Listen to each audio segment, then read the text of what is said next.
So yeah, my name's David James. I'm an engineer and I work in sport, which you might think it requires quite a lot of imagination to imagine why I might be here. Well, we've got a good answer for that. Just very briefly, I'm going to hand over to my colleague Ben, who's going to tell you all about some really interesting work we did in virtual reality. But basically, we're a bunch of technologists and engineers. We work in sport, and not just sport for the elite, although we do a lot of that with our Olympic teams, but we're also interested in how we create, how we make more people move more often, and how that relates to their well-being. It's interesting, well-being is kind of I wouldn't say it's a contested term, but it means different things to different people. We can't even decide on how to spell it. So that tells you what we do. But basically, we do engineering, we design things, we design equipment, we look at how people move and biomechanics. We analyse things in sport and movement and look for patterns in data. And we look at how people learn skills as well, literally how humans coordinate their motion as well. There are big research areas. Of course, I'm going to tell you we're big, we're brilliant, we're the best in the world and all that. You can decide for yourself, but we're pretty good at this. And we do most of our work's in the Olympics, actually. This is our background. We do lots of projects with our Olympic teams, so we're very proud of this. Since 2002, we've been working with our Olympic teams, and we basically create innovations for every Olympic sport that Team GB has that doesn't involve a gun or a horse. So imagine everything: swimming, running, cycling, rowing, you name it, we do it.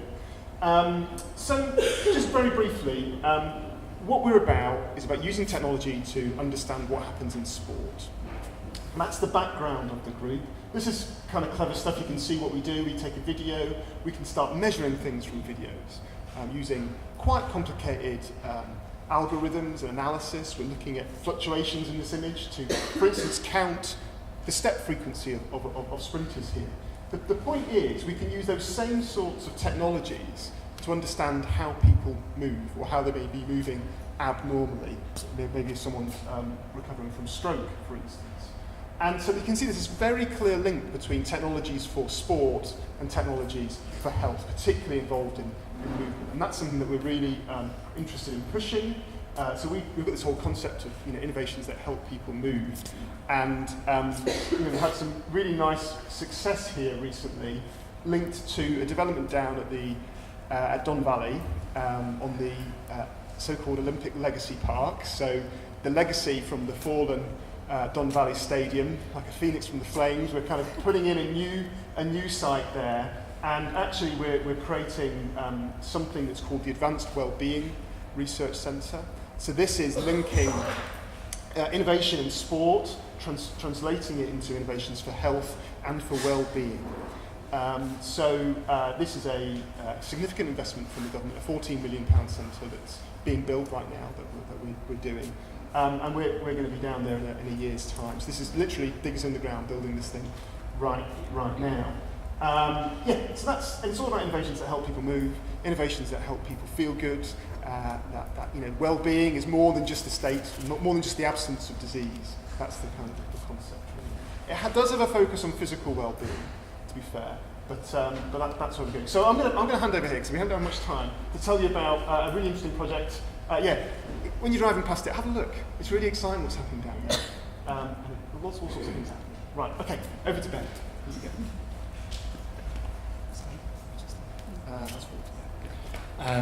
Thank you, Dave. So, as always, I've got far too many slides for the time, and so we've got time for questions. I will skip through some quite quickly. But what I'm describing now is work. I'm an engineer by background, as is Dave, but this is collaborative work with filmmakers, sociologists, designers, and engineers. And it's about trying to encourage people to explore virtual worlds through physical movement, particularly older people. So we'll skip through these slides, but this is a kind of traditional view of aging. You'll recognise Charlie in the Chocolate Factory. And Josephine, and George and Georgina spent all their time in bed until something motivated Grandpa Joe enough to get out and leave the bed. So this is a traditional view of aging. It's about disengagement from society. A kind of more contemporary view of aging is about active aging. So successful aging happens when older adults stay active and maintain social interactions, and we know there's plenty of evidence showing that this is really effective. Delays the aging process, enhances quality of life, it's a basis for the active aging movement, but there are some issues. Not all older people wish to remain active, and that's culturally affected as well. So different cultures, older people have different roles. And also ignores inequalities in health and economics that might limit such activities. I think you can see there too, presumably quite wealthy, relatively healthy retirees cycling around what's probably a gated community in the States. That isn't the reality for all older people. So frailty is a term that's more and more making the news. For those who don't know, frail elderly are a group of people that are most at risk of adverse outcomes, typically falls, admissions to hospital, need for long-term care. They're the people that, it's not just about economics of course, but they're the people that most often are at the GP, admitted to A&E, need sheltered accommodation, and it's characterised by a lot of different aspects that come together, typically fatigue, weight loss, weakness, with a progressive decline in function. So it's age-related, so 6.5% of people aged 60 plus, rising to 65%, so the majority of people aged beyond 90 will have some form of frailty. The annual cost from hip fractures alone, so the link with falls, is £2.3 billion. And that's set to increase hugely, not because the incidence of frailty is increasing anymore, just because people are getting older. So we'd expect a 50% rise in people aged over 65 and 100%, so a doubling in those over 85 by 2030. So this is going to have huge implications for health and social care. And there's very much a social gradient to this. So in Sheffield, there's 29% higher incidence in people aged in the late 60s in the most deprived parts of Sheffield versus the most affluent areas of Sheffield. And this pattern is mirrored across the country. So what are the consequences of frailty? So social isolation, because of difficulty of being able to go out and engage in activities. And that may be compounded by widowhood, loss of spouses, friendship groups. This often leads to an enforced or socially conditioned passivity, like the grandparents in Charlie and the Chocolate Factory, just staying in and observing rather than actively engaging in life. Observing rather than participating, reduced self-efficacy. So self-efficacy is the belief that you can achieve your goals. So whether those goals are around health or any other activities. And this may be controversial, I'm an engineer, not a psychologist, but there's certainly a theory that this leads to learned helplessness. That actually, even though it is possible to do something about that situation, people just won't do it. Lead to depression, further inactivity, and further physical deterioration. So have I depressed everyone? There is something that has been shown to be effective, which is exercise. So you can see the different, or the modification of the signs. We know that exercise can be preventative, both in young, middle age, and older age. And I've highlighted some of the important words here. So the effect of physical activity is as important in older age as it is in middle age to prevent various diseases, all-cause mortality, cardiovascular disease, type 2 diabetes, and other diseases. So that's about prevention. For those who have frailty, one of the few things that has been shown to work is physical activity, exercise. So particularly a multi-component exercise regime, including aerobic exercise, strength training, and flexibility, is recommended to treat frailty. And there's a lot of text there. I'll give you a minute or so just to read through that. So the recommendations for aerobic exercise, resistance exercise, and flexibility and balance exercises. So, how many people in this room would say that most weeks they meet these recommendations? Well done. That's very good. I'm not putting my hand up. I don't. I meet some of them, but not all of them. It's actually very, very difficult to do. Even if you're young, you've got the finances, you've got the time, you've got the physical capability. It's very hard, and often it's quite boring. So there are a lot of reasons people don't do it, particularly in older age. So what are the barriers to exercise in older people? Sorry for the bad pun. So lots of things. This is based on several papers looking at barriers to exercise. So lack of mobility, just the inability to actually go out and access facilities, particularly people who've fallen. Fear of falling means that they become quite worried about going out, even if they do have that physical capability. There may not be convenient or age-appropriate facilities. Crime levels in the neighbourhood, so environmental issues, may limit their willingness to go out and walk in a particular neighbourhood. Financial hardship may limit access to paid-for facilities. Lack of social support, so it's much harder to do something by yourself rather than being part of a group. Low knowledge or self-efficacy, the belief that you just can't do it, you're not capable of doing it. I'm quite heavily involved in parkrun. Some of you may know about parkrun. Lots of people say to me, I'm just not fit enough to go and run 5 kilometres in the park. And the whole point is, you don't have to be. You just go and do it, walk it, run it. It doesn't matter. You'll get fit by doing it. So self-efficacy. People might think that the exercises, the physical activity on offer to them aren't relevant or they're not enjoyable. They may have fear of injury. They may have physical pain, which again limits their participation in physical activity. So, a consequence of all these barriers, and I think we can all think of additional barriers that apply to us and other people that we know, only a small minority of older people meet the recommended levels of physical activity. In fact, that's true across society and all age groups. A very, very small proportion of people, if we actually measure them, rather than actually ask them what they do, only a very small minority, in single-figure percent, actually meet government-recommended physical activity guidelines. So it's no different from older people, but it's arguably at least as important, if not more important, for older people.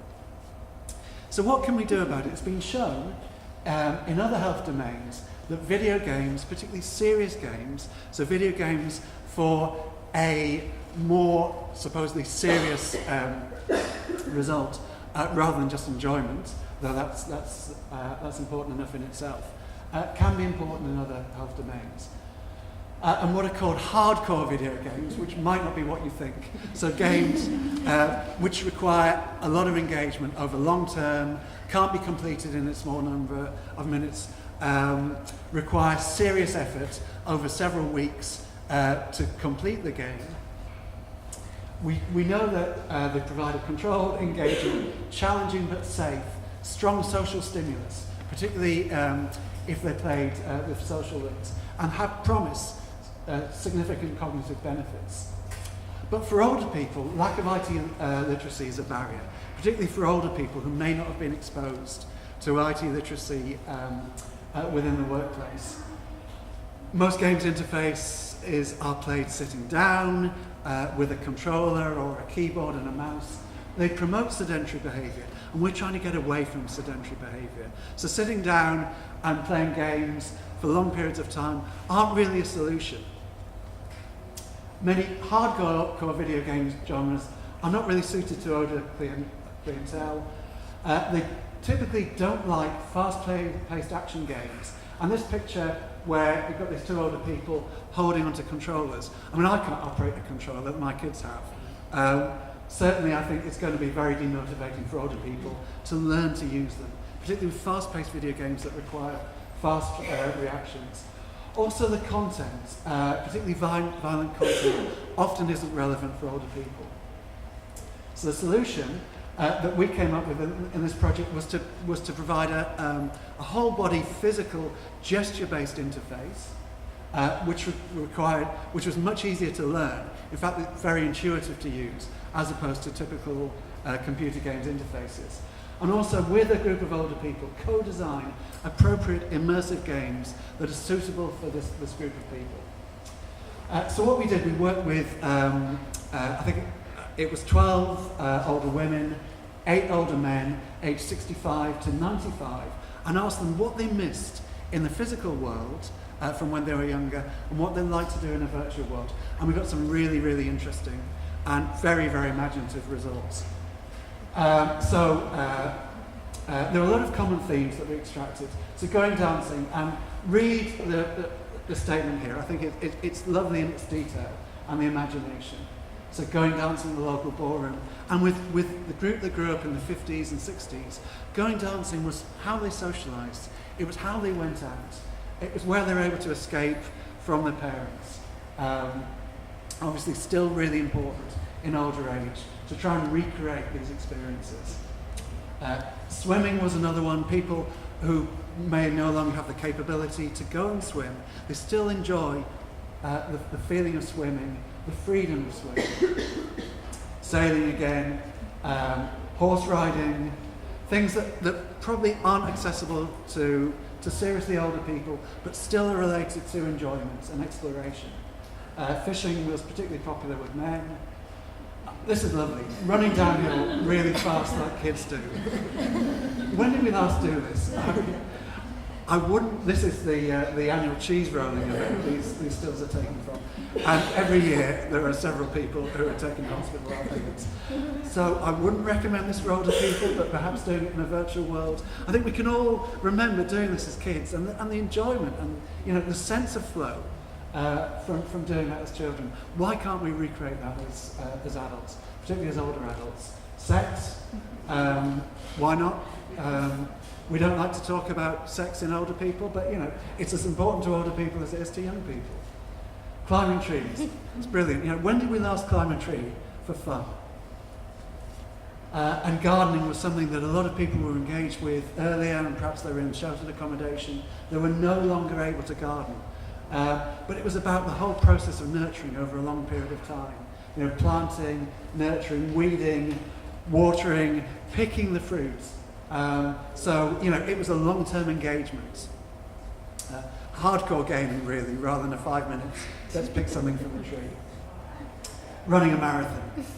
So, people who loved running in a younger age, learned it as a way of getting around and exploring, meeting people. Can't do it anymore, but still would love to recreate those feelings. Travel was something else that came up quite often, so I'll skip through this quite quickly. Visiting places, visiting periods from history. Shopping, meeting people, actually perhaps real shopping via the internet. Visiting virtual museums. Flying a plane, someone who wanted to fly a plane when they were younger, but wasn't able to. And this is lovely, a grand tour of Europe. Why not do a grand tour of Europe? And in a virtual world, it could be in any century, so it doesn't have to be contemporary. It could be in the future. It could be in the 18th century. Again, I love the detail and the imagination from this. Cycling through the Staffordshire countryside, we like to feel free as a bird. Again, recreating those feelings of flow, those feelings of freedom from younger life. So travel and meeting people were very much common themes. And again, with a lot of detail, specifically walking around the streets of Glasgow, recreating an earlier life, visiting parks, churches, galleries along the way, miscellaneous. I think this is really interesting. Role play. Play a leading role in an opera. Socialisation, again, a very common theme, being with friends, touching and being touched by another human being. And pets. A lot of people in sheltered accommodation can't keep pets, but there's still the idea of nurturing, similar to gardening, looking after something external to yourself. Meeting Elvis. So Second Life is something that was very, very popular in the early 2000s, is just as widely used now, but has much less media attention. It was our chosen environment. It's those of you who don't know, it's a massively multiplayer online game, but it's a game that it's called non-directed. It doesn't really have a goal. It's really about meeting people, exploring, social interaction. And within Second Life, there are a lot of environments. For instance, Viking villages, Victorian London, 19th century Paris, World War II, Rome, in classical periods, architecture museums, places where you can go and role play. It's very useful for prototyping rehab games, but it does have its limitations, which we'll see. And we created a space within Second Life, and these are some of the pictures. A walled garden, just taking up some of the themes that we picked up earlier. And then we moved beyond that to some of the existing installations in Second Life, And here's a picture of Battery Park in New York, which was great because it had a maze, it had a steam train, it was great for exploration. And the project was called Second Lives for the Third Age. So we built a physical user interface using the Microsoft Kinect. This was actually prior to the Kinect coming out, this early picture, so you can see the wires on this person. And we took movements that were intuitive and linked them to Second Life. So walking was just walking on the spots, turning, pointing a hand left and right, jumping was this, and that was particularly popular with the older people that we work with. They weren't able to jump, they couldn't leave the ground, but it's such an intuitive and embodied interface. They'd do this. The avatar would jump in the air, and they had a real sense of embodiment, that was them actually leaping in the air. And that's really quite important. Flying was to fly, you did this, to take off, you leant forwards, to go forwards, you did this, to turn to the side, and this to come back. And it sounds trivial, but the first time I did it, it was incredible. It really felt, again, the sense of embodiment, that was me flying through the virtual world. Other things, waving, dancing, rowing. So, and as I've said, movements had to be intuitive, had to be embodied.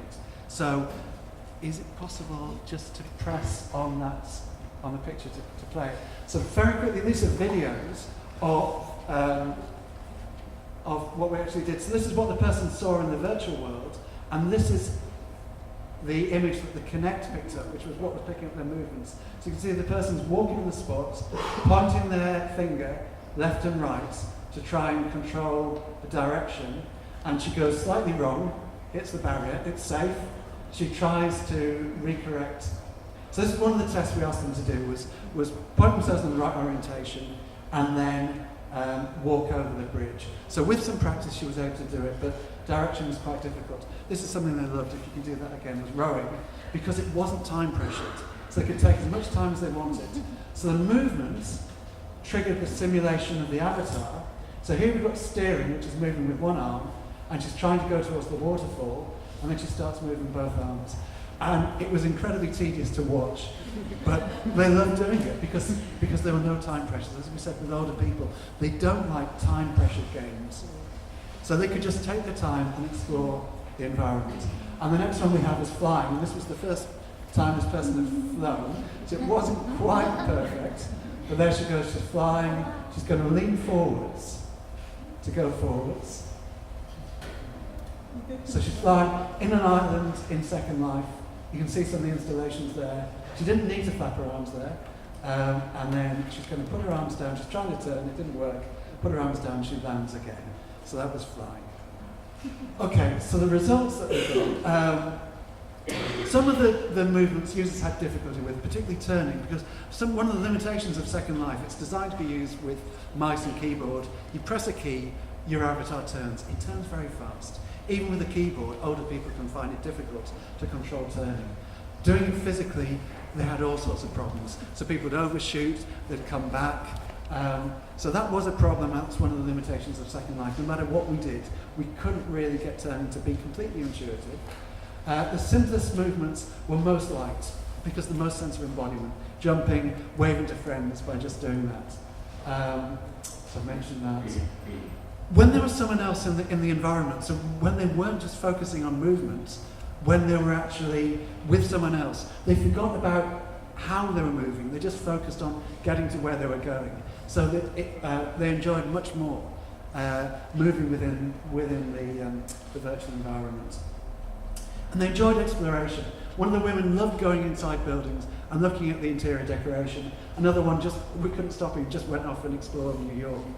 So some of the comments, what did you enjoy most? Flying. Why was that? I just felt as if I was flying as well. That sense of embodiment. When you can do it, it's totally natural. And what else could you do? So we were very limited in how we could interact with this garden. And you could just press a button or make a movement and you pick an apple. But it wasn't the sense of nurturing. And I think we get that from here. It was what they wanted was much more long-term engagement. And this will, I think finally, we'll stop pretty much here, but this is really worth reading, this dialogue. What would you like to do in a virtual world? So this is a person who's got 3 grandchildren who spent a lot of time going to see what the grandchildren were doing, which had mobility limitations. So she'd like to see one of them play as clarinet, Another one play football, and another one play netball, but to observe. She could go and watch more easily in the virtual world. And then the interviewer said, you could join in as well as if you wanted to. It was like the scales were lifted from her eyes.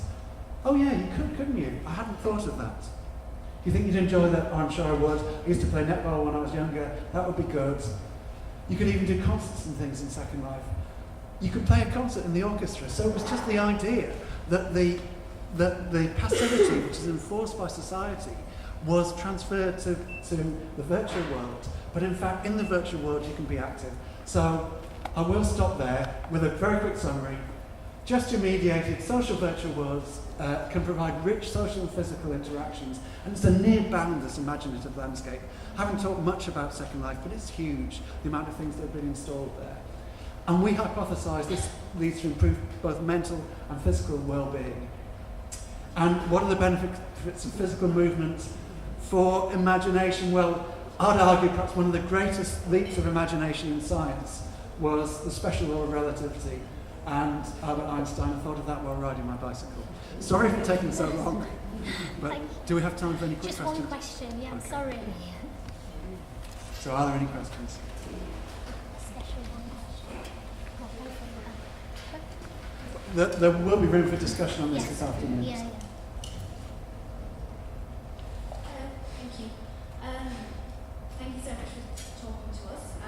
One of the things that really I found quite poignant was when you were speaking to the elderly clinician, and one of the things that they said was why they missed was human touch, human interaction in that respect. So I just wondered, when you were engaging with these elderly people into the environment of Second Life, obviously you can put them in these virtual worlds, but were they in a controlled environment, or what other stimuluses included as well, such as sense of smell? Was there, any room for them to actually touch things, such as, so if they do reach out and perhaps they felt something, would that have engaged more with them? We were limited to really only picking up their movements and a visual virtual world. It wasn't even really immersive, because for reasons of balance and safety, we didn't want people to have full immersion. We wanted them to see a screen and still have peripheral vision to give them a sense of balance. But the technology's there and it's being developed all the time. A lot of it is being driven by sex, so the sort of haptic touch. But we don't have to use it for that. It could be used for that, and that it's something that old people raise. But for that full sense of immersion, I agree, it is important. As you say, it was really poignant to touch and be touched by another person. It is possible to do that. We didn't explore it. I'd love to explore it further, and the technology is there that we'd like to repurpose for that. But thanks for the great question. Thank you. Thank you. Thank you.